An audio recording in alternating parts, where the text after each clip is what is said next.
Hi, everyone, and welcome to OneMicNite, the podcast that brings you stories of artists and people on their journey, helping to guide, answer questions, and motivate you in life and the business. You already know who I am. I'm Marcos Luis, and I'm back for 18 years of OneMicNite. So I want to thank everybody who's been along with me on this beautiful, beautiful journey. You've seen us change from an open mic into a virtual podcast where we help empower the community and inspire people with life journeys. Today is no different. My guest today is incredible. She does exactly that. She is a community legacy builder, and she's the founder and president of the newly formed VAILOWE Solutions. She goes by the name of Cynthia Vail-Lowe. Welcome to the show. How are you? I am wonderful. Thank you. Thank you for this opportunity. I appreciate you. Thank you for taking time out of your schedule to be here. I know it's been hard because we got a lot to do. You have a lot of work you're doing. Yeah, I do. Listen. Wait. I have questions. You hold on just a minute. I have questions. The first question I want to know is who is Cynthia Vail-Lowe? Cynthia, I have a middle name. Cynthia Evett Vail-Lowe is a resident of Harlem, whose greatest accomplishment is being a mother of a now 39-year-old daughter. I have worked for the city of New York for 41 years. I retired in 2011, and I started as a typist and ended up as an assistant deputy director. And I'm a Christian woman, and I'm a member of my church, Antioch Baptist Church, for 37 years. I'm an author. I am a girlfriend. I am a good friend. I'm a sister. I'm a mother to many that I have not birthed. And I could go on and on and on. You can. Yes, you can. You know. I love that. So, I love all of that. Thank you. Thank you. In addition to that, I'm a writer, and there's certain things that have been put on my heart to write about. One of them you know about is the final act of kindness, how to prepare financially for the inevitable, because we cannot prepare emotionally. And I'm in the process of writing a gospel play called When Sunday Comes, to show the importance of the church, even though a lot of people say, I don't go to church anymore, and the reasons why. This play is a musical, and it talks about what happens in the church that makes it a viable institution. I'm also writing a couple of novels, so I stay kind of busy. I've traveled the world.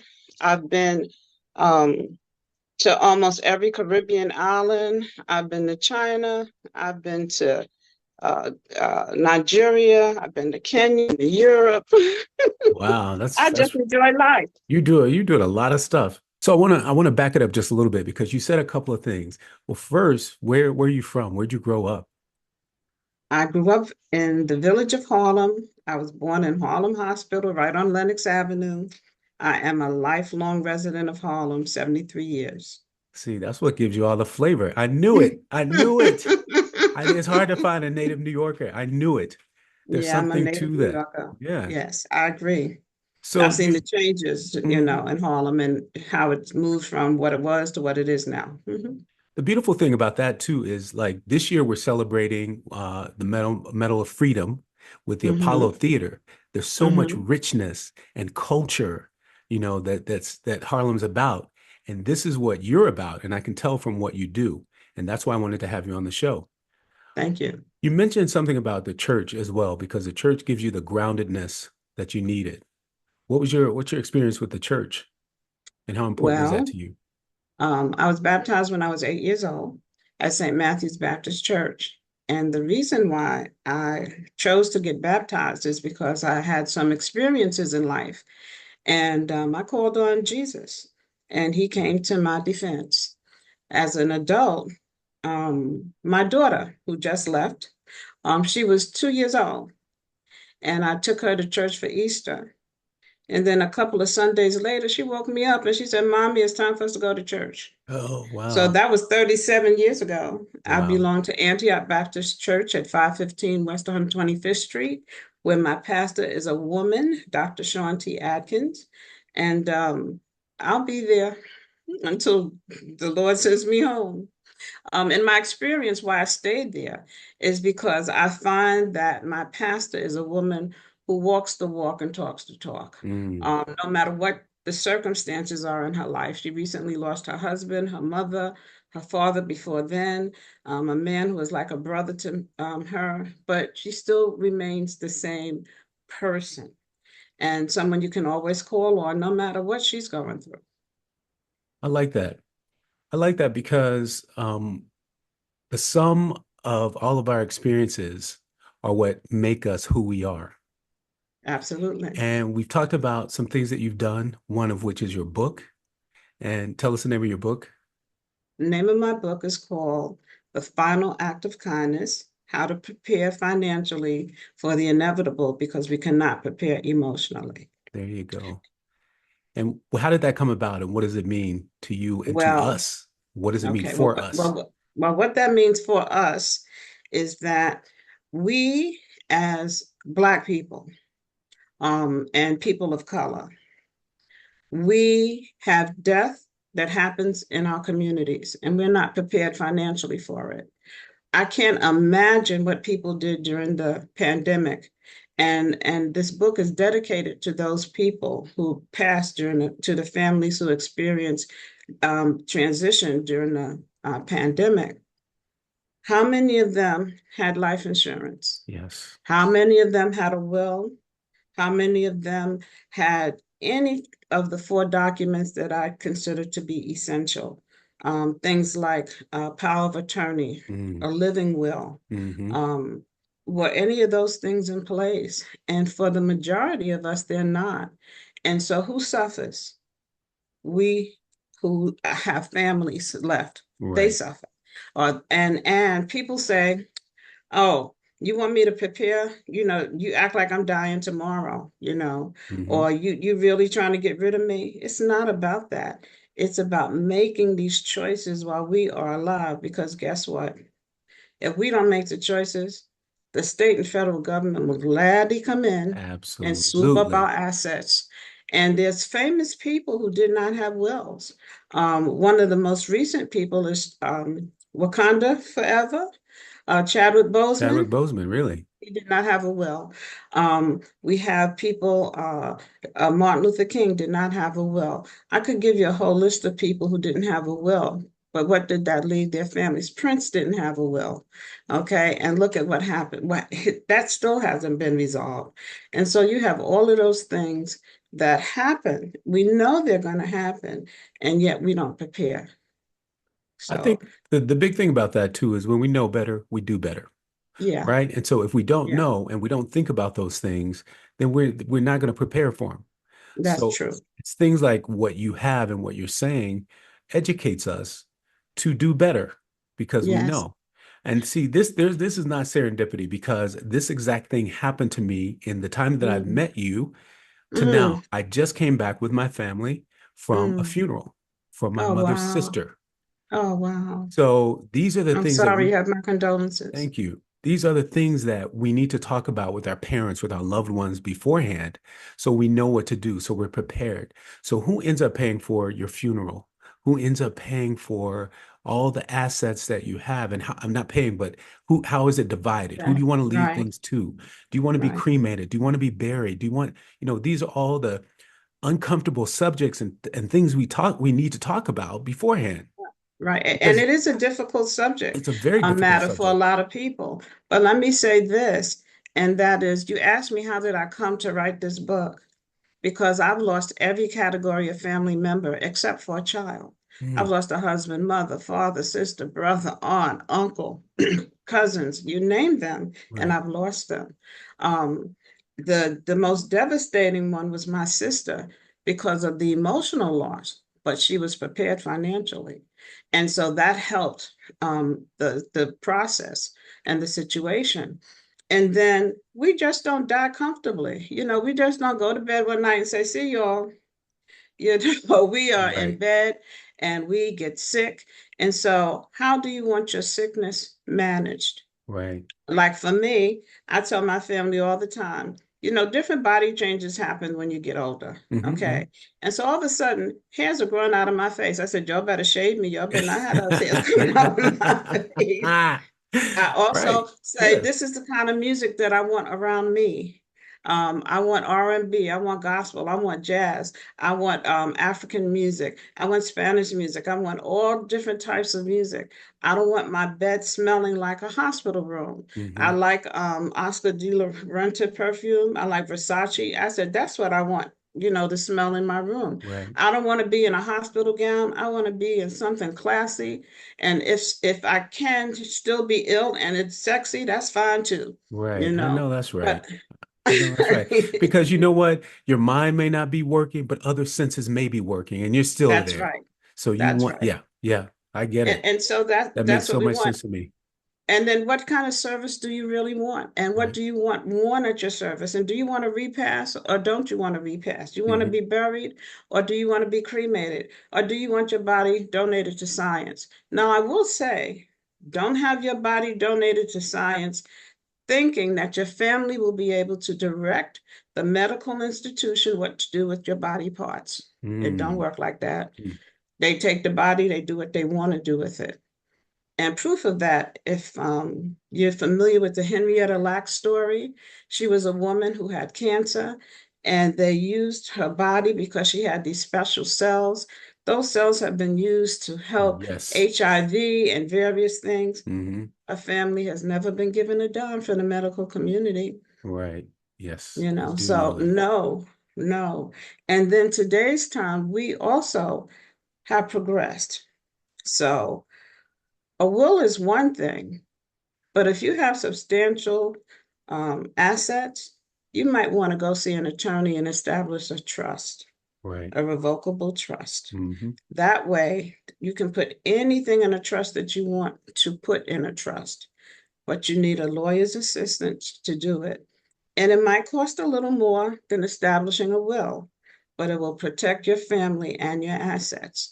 And I know this from experience. I am not an attorney. Like I said, I've lost every category of family member, but I've learned from them and I'm sharing that with my community. Absolutely. And we need more people like you to share this information because I feel like just for me, just in the last couple of years, since the pandemic, I've been on a quest to learn. And that's why I started this podcast off with I have questions, because I have so Mhm. many questions in life that I'm just asking now and I'm just finding out the answers about. And these are important questions. These are important questions for me living today, and it's important questions for me living in the future, and certainly for me knowing about my past.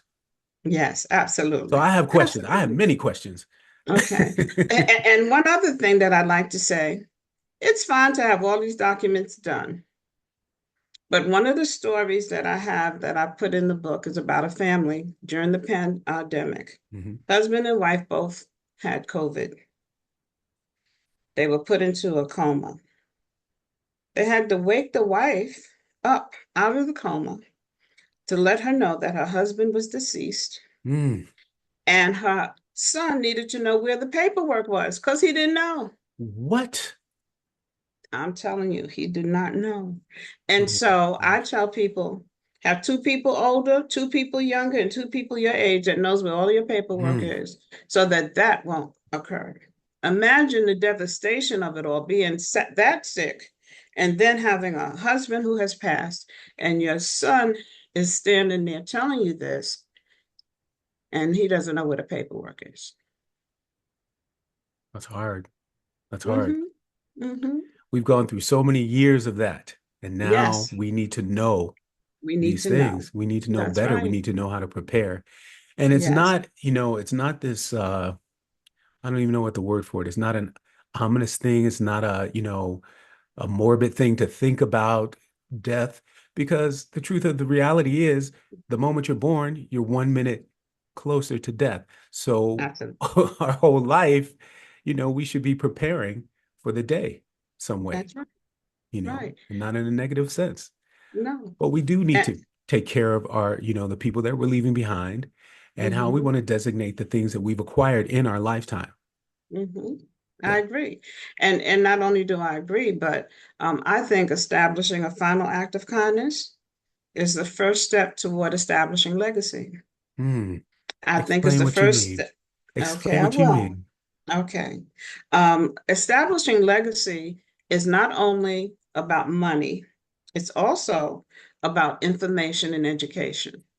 So when we start to talk about this area called the final act of kindness, we start to educate our family about this area so that we will not be subject to losing assets because we didn't know. Yes. So we are setting a mindset for our family. Number two, this is the first stage of financial literacy because this is being taken care of. Your assets are being taken care of because you have put them in a place where they are protected. Life insurance. How much life insurance do you need? When you're establishing the final act of kindness, you have to find out, well, this is what I want done. Is there enough money to do it with? So either you have the life insurance to cover it, you have savings to cover it, or you have a burial fund to cover it. Hmm. And that requires a budget. And so there's budgeting in the first part of the final act of kindness so that you can carry out what you need done and what Absolutely. wants to be done. Which is what we should know all along throughout our life as we live day to day, a budget. Yes, Right. And we're right. talking, it's speaking of assets, we should also know that, we don't need these designer clothes. We don't need all this designer stuff. What are really the assets in our life that we need? And where do we allocate our funds? You know, do we invest them? Are we in the stock market? Are we learning about, what's high interest?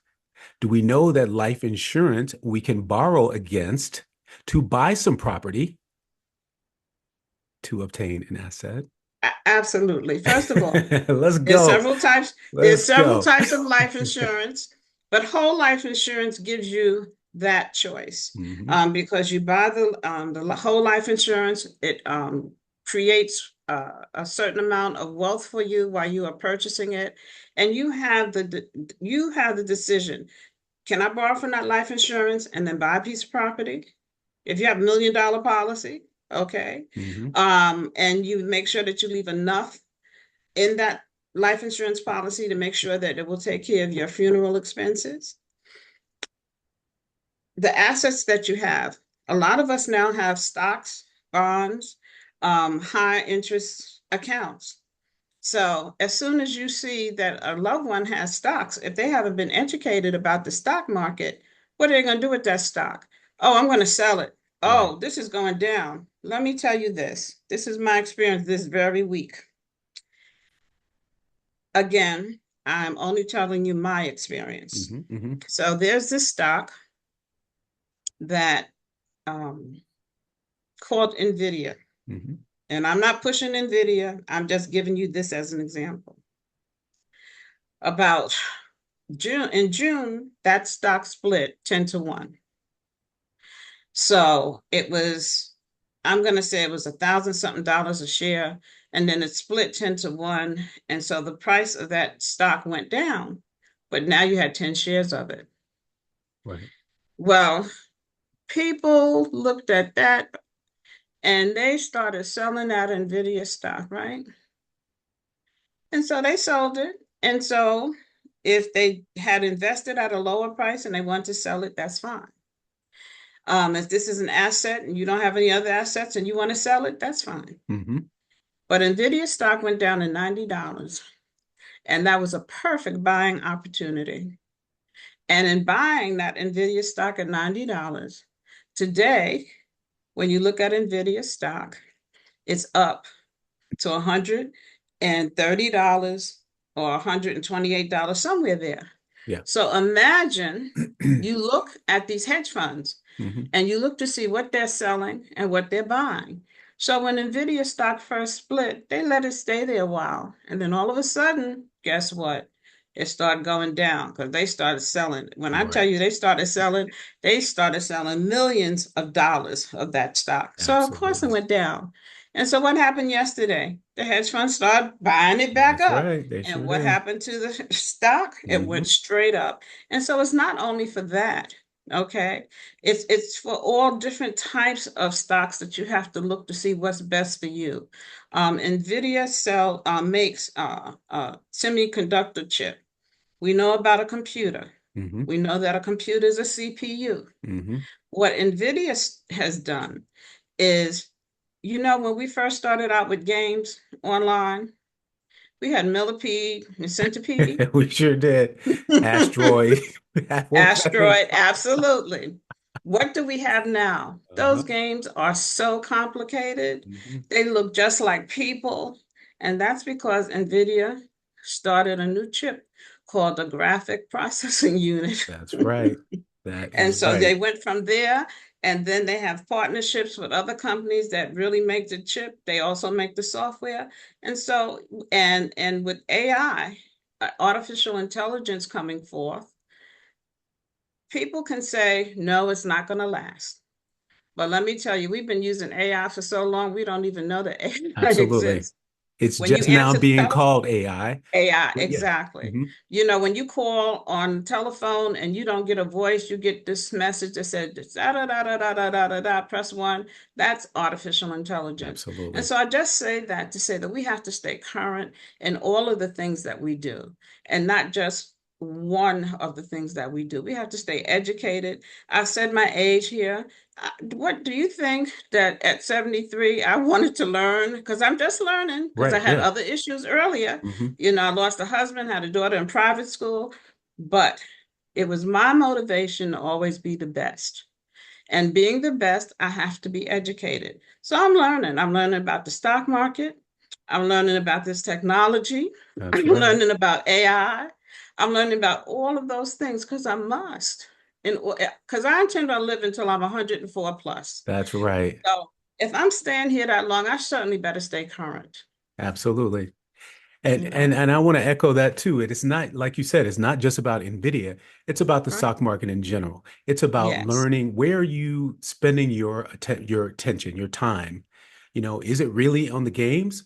At 27 years old, you should be thinking about a little something else. You can play games for fun, but what about the chips that run the game? Like you said, think about it a little bit deeper. What about instead of buying the Nike, you buy the Nike stock?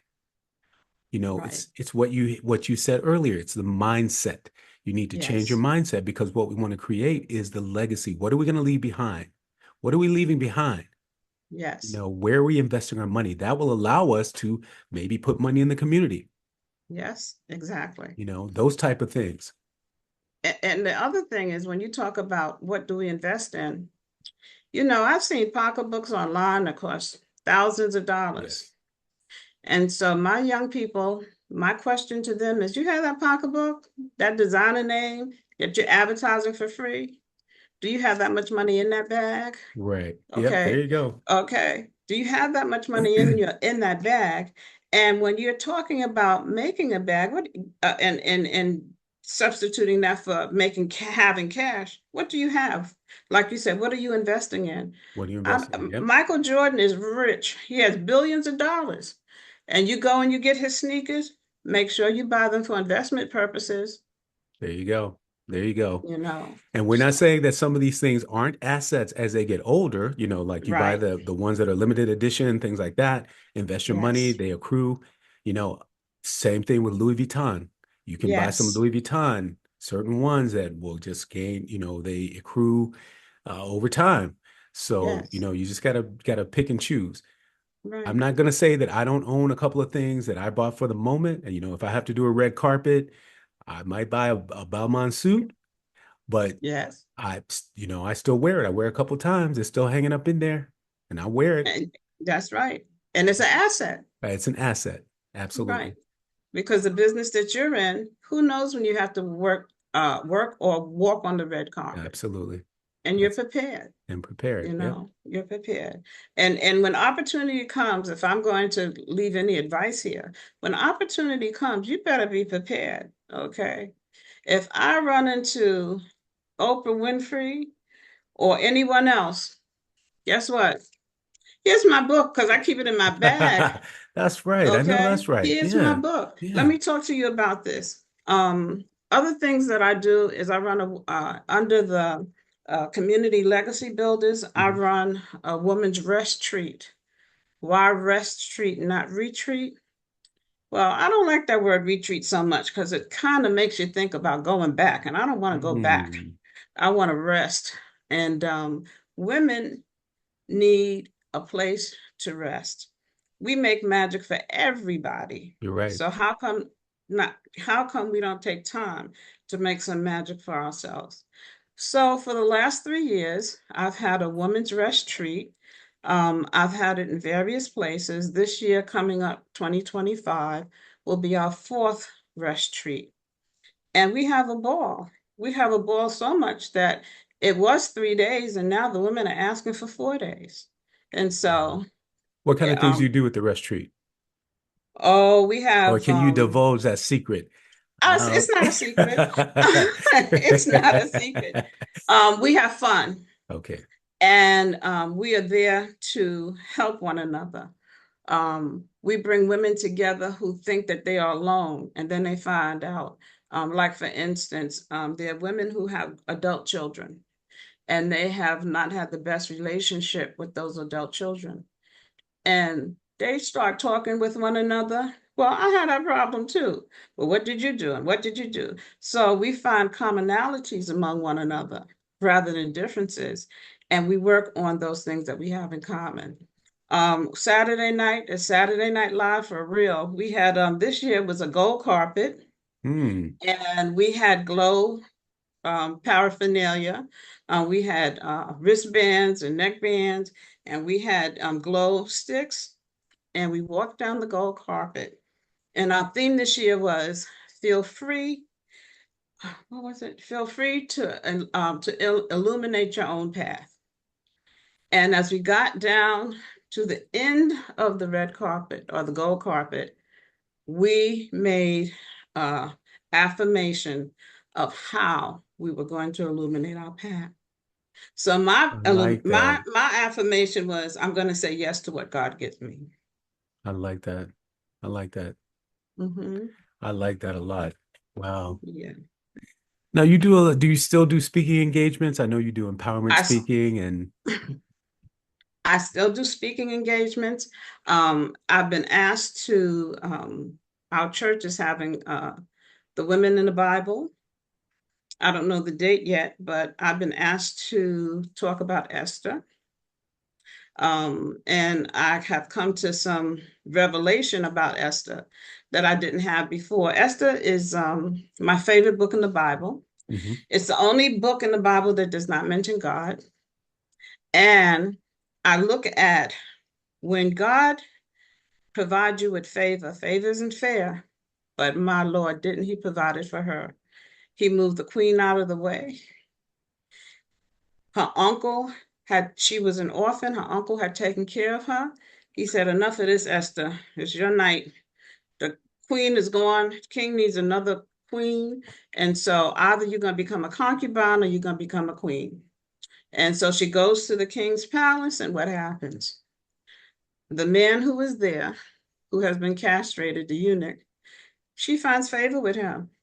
And she has to spend a year with this man teaching her about what oils to wear, what clothes to wear, what conversations to have. So, did the king really have a choice when Esther went in for her night? I don't think so. Mm. And Interesting. so she became the queen. And then everything that happened after that, favor was given to her. She was a Jewish girl. King didn't know she was a Jewish girl. He was away. She went to him. When she went to him, he had a choice. He could have pulled out his sword and killed her, or he could say, come here, sweetie. But see, he remembered those nights. And so he said, come here. I haven't seen my queen in a long time. Come here. What do you want? And she says, I'm not going to ask you right away. Let me prepare a feast for you. There's so many lessons in Esther for women. Mm. Okay. Number one, you don't have to be a nag. Number two, the way to a man's heart is through his stomach. And she prepared a feast for him. And sure enough, here comes this character who thinks he has everything in charge because he wants to get rid of Jewish people. And the tables are turned on him because he was invited to the feast, but he found out Esther was a Jewish woman. And he's begging her, please don't tell the king, help me, help me. But he put his hands on Esther just as the king was walking in the room. Too bad for him. Not only did he get hung, his entire family was hung. So when God gives you favor, he gives you favor. No, that's right. Yeah. So, and I'm going to a conference. It's called the I Am Woman Conference in Atlanta, Georgia. Okay. This is this 10th year. It's going to be held the 21st and 22nd of September. The person who holds that conference is a woman named Sylvia High. She's a master coach. She's a woman who has a business that is extraordinary. And I go to that conference every year because I'm fed as a woman, and I meet other people who are like-minded, and I love it. I love this. I love this unity. I love this empowerment. I love all of it. I love all of it. And I don't want to leave the men out. Okay. So on October 26th, I am having an event called Father's Mark Present. The details I cannot divulge at this time because I'm still finalizing where it's going to be, but it will be in Harlem. Okay. And Father's Mark Present is for fathers. It's for people who want to be fathers. It's people who act like fathers. And we talk about men's issues because men don't have places to go to that women have to go to where they can just be themselves. Right. Women are allowed because we do the registration and we serve the food, but we are not allowed to participate unless we're asked. Okay. Men do need a safe space. We need a safe Yes. space to talk and, just talk about feelings that we don't normally talk about in general. So we do need a safe space. So I appreciate you and I thank you for that.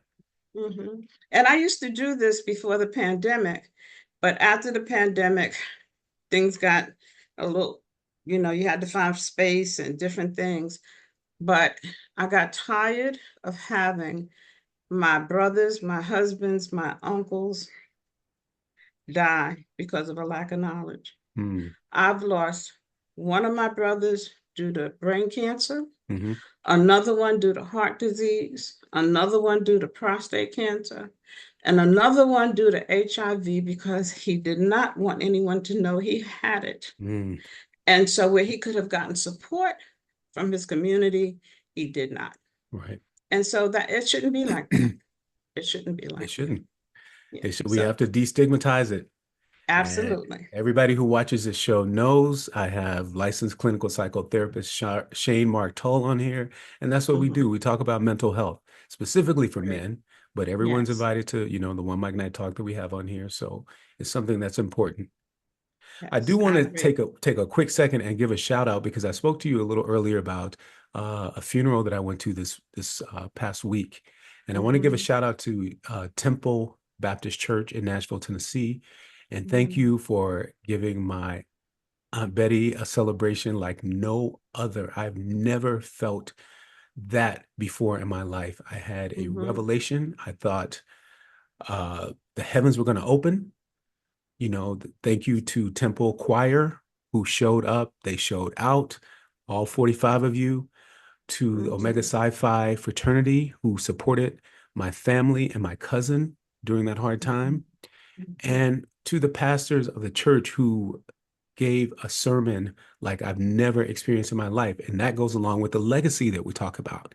And they spoke about my aunt in such a way where her impacted everyone in that church.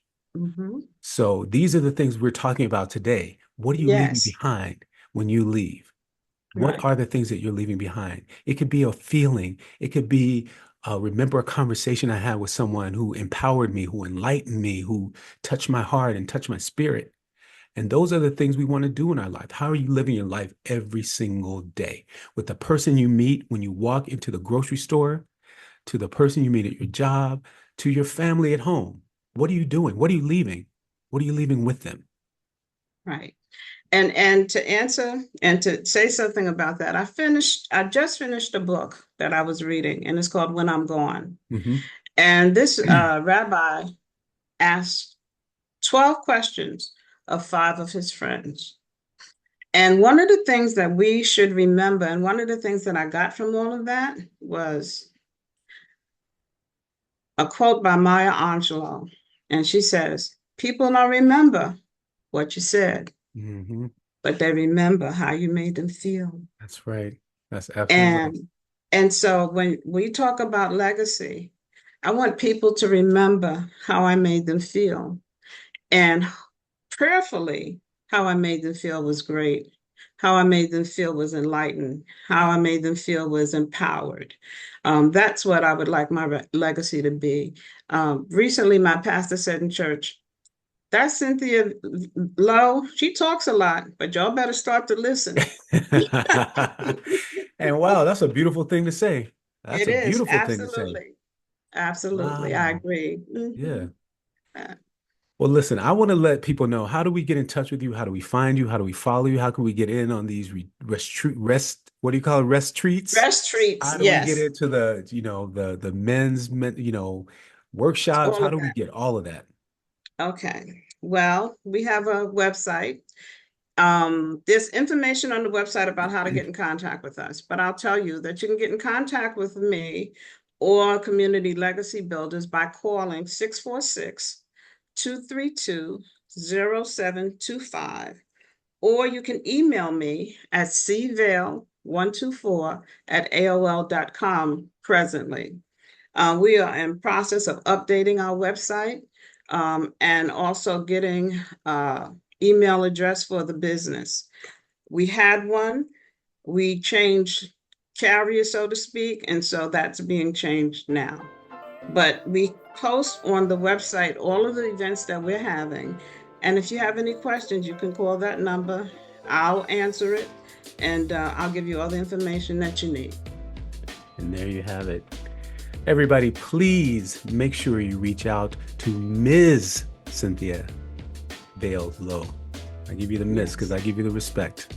Thank you. So thank you for all your knowledge. Thank you for empowering the community. Thank you for everything that you do. And we are definitely available on Amazon. I was just going to say, the book is available on Amazon. Final Act of Kindness. Make sure you pick that up. And like she said, go to the website. It's communitylegacybuilder.org. Yes. Can we reach out to you at IG or Facebook, or should we just call the number back? Those are the 2 places, but you can reach out to me on Facebook. Facebook is Cynthia Evett, Evett, Vail-Lowe, LOWE. There you go. Make sure you reach out to her.